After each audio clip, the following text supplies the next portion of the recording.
Tinalakay na ng Sandigan Bayan ang hiling ng Ombudsman na pagbawalang lumabas ng bansa si Senator Chis Escudero.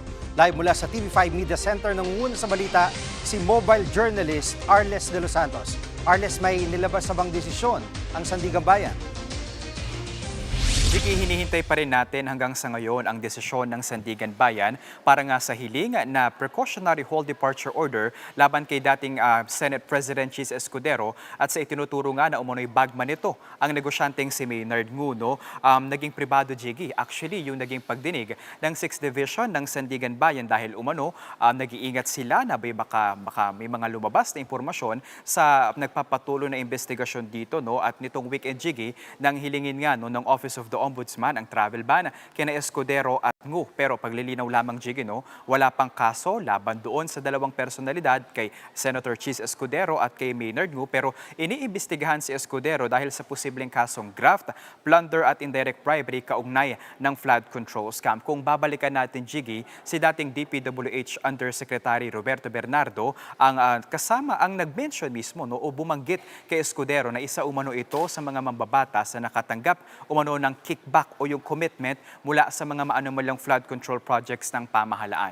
Ayon kay Bernardo, Jiggy, nag-deliver siya ng kabuang 280 million pesos para sa negosyanteng Singuno na para daw ito kay Escudero. 20% yan ng kabuang 1.4 billion pesos na mga proyekto sa Valenzuela, Quezon City, Marinduque at Oriental Mindoro. Pero, Jiggy, matatandaan natin na nauna nang itinanggi ni Escudero ang mga alegasyon na ito. Sinubukan din natin kanina, Jiggy, na makahingi ng mas malalim at iba pang impormasyon mula sa prosekusyon kung ano nga ba yung naging basihan ng kanilang request na precautionary hold departure order laban kay Escudero at Ngu, pero tumangging magbigay ng impormasyon ang mga ito.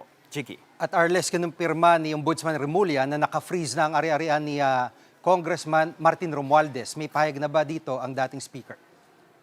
Jiggy, hanggang sa ngayon ay hinihintay pa natin yung tugon nga, no, ni dating House Speaker Martin Romualdez dito. Pero kinukumpirman din ni Ombudsman Boyeng Remulla na si Romualdez nga yung itinuturo na mambabatas na na-freeze na daw yung mga ari-arian nito, no, kasama ito mismo yung pinsan ng Pangulo, no, kasama dyan yung mga bank accounts at insurance policies na noong nakaraang linggo matatandaan natin na pinagbawalan na rin makalabas ito ng bansa, no. Iniimbestigahan siya kaugnay ng reklamong graft, plunder, indirect at direct bribery, gayon din yung posibleng araw na money laundering dahil pa rin sa flood control scandal. Pero nauna nang iginiit ni Romualdez na inosente siya at hindi raw siya pwedeng gawing scapegoat para sa korupsyon ng ibang tao. Yan muna ang latest. Jiggy.